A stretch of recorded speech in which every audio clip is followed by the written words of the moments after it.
Assalamualaikum warahmatullahi wabarakatuh.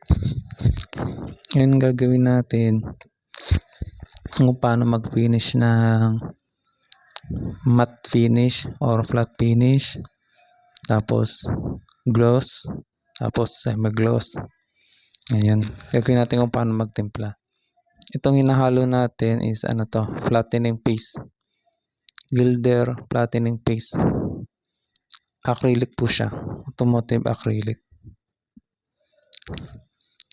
Ang paghalo ng flattening paste, mas maganda pag magkasing dami sila, baga 50-50 or 1:1. Kasi ito yung kulay natin, siya, bright white siya, pero tinimplahan ko na ng kulay siya. May siya, pinaghalong yan, pula tsaka dilaw. Ito. Kailangan lang magkasing dami sila. Papantayin natin yung niya, dami ng kulay.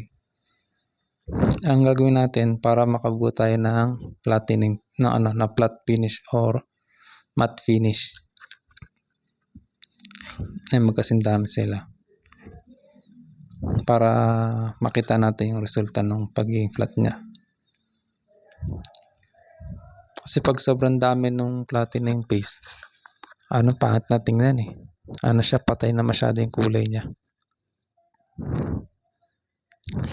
Ayan. Tapos lagyan natin ng Weber acrylic thinner. Weber lang gamit namin kasi yan ang mura eh. Pero mas maganda gamitin yung Gilder na thinner. Kasi yun nga lang, may kamahalan yun. Gilder na thinner. Kaya Weber lang ginagamit namin na thinner. Pwede na rin naman siya.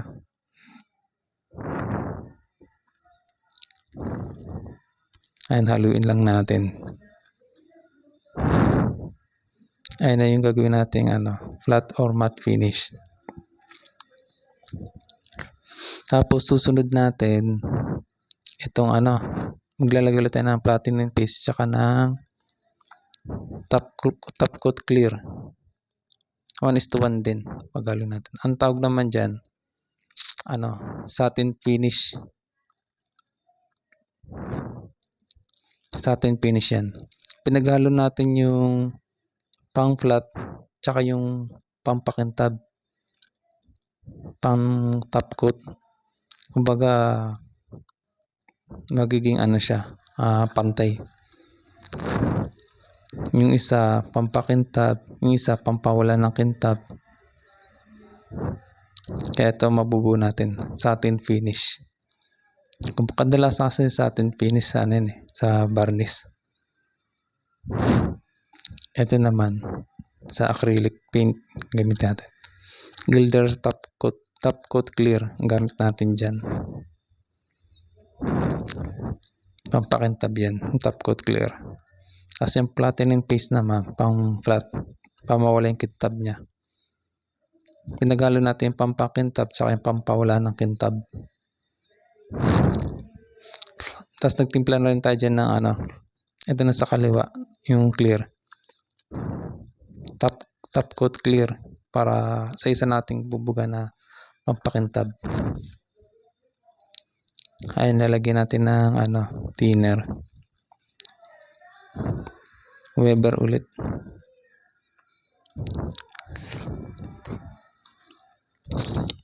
Tapos haluin.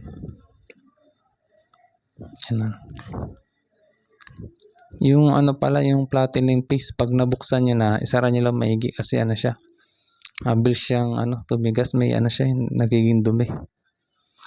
Yan ang problema sa flattening paste. Nagiging pag nabuksan na, tapos dinatakpan, magbubuo siya. Ito yung top coat clear naman natin ito. Problema kasi walang lagyanan eh. Kaya dyan ko na lang nilagay. Kaso delikado, baka matumba. Baka matapon pa. Pailipat na lang natin siya ng lagyanan.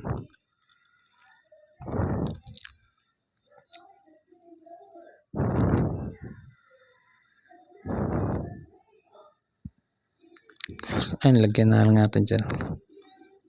Okay lang yan kahit may konting kulay. Konti lang naman yan.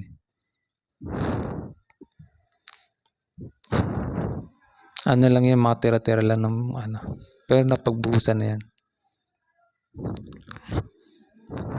Yan ang gagamitin nating top coat clear. Pampakintab. Siyempre, gagamitin natin kung ano yung ganyan din ang kulay. Hindi pwede sa ibang kulay. Ngayon yung kahoy bubugatan, pa-primer muna tayo. Gilder Pure Acrylic Primer Gray ang gamit natin dyan. Kasi yung kahoy, yan, MDF. Primeran muna natin. Tapos primeran, ayan, magpopondo tayo ng kulay niya. Yung bright white yan na may halong pula tsaka dilaw. Kaya yung kulay niya ganyan. Ponduhan muna natin bago natin gamitin yung natin, yung tinimpla. Tapos ngayon ito na. Mag-ano na tayo.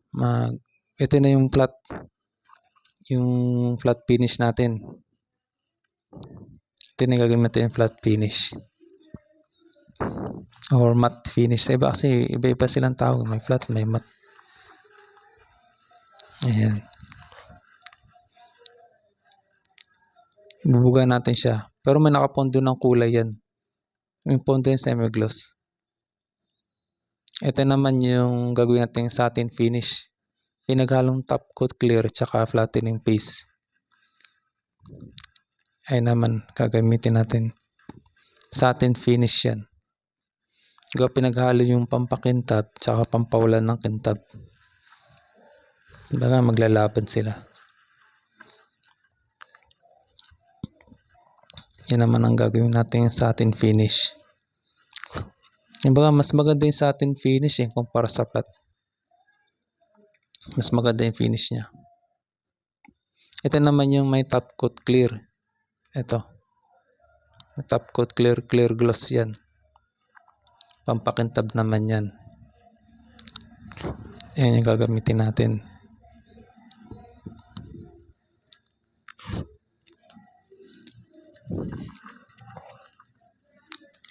Ayan, ito na yung finish natin. Ito yung nauna, yung top coat clear, sumunod satin finish, sumunod flat or matte, tapos yung square, semi-gloss. Yung kulay lang tsaka yung thinner lang pinaghalo dun. Ito yung top coat clear. Nasa unahan niya makintab. Tapos magkaiba ng finish yung satin finish tsaka yung matte finish or flat finish. Magkaiba sila. Mas kitang-kita siya pag wala sa camera. Sa camera kasi medyo naiiba eh. Tapos yung square, ayun, semi-gloss lang yan. Ayan, ayun yung finish natin. Ganyan lang pagtitimpla niyan, tsaka paggawa niyan. Inshallah may natutunan kayo. Assalamualaikum warahmatullahi wabarakatuh.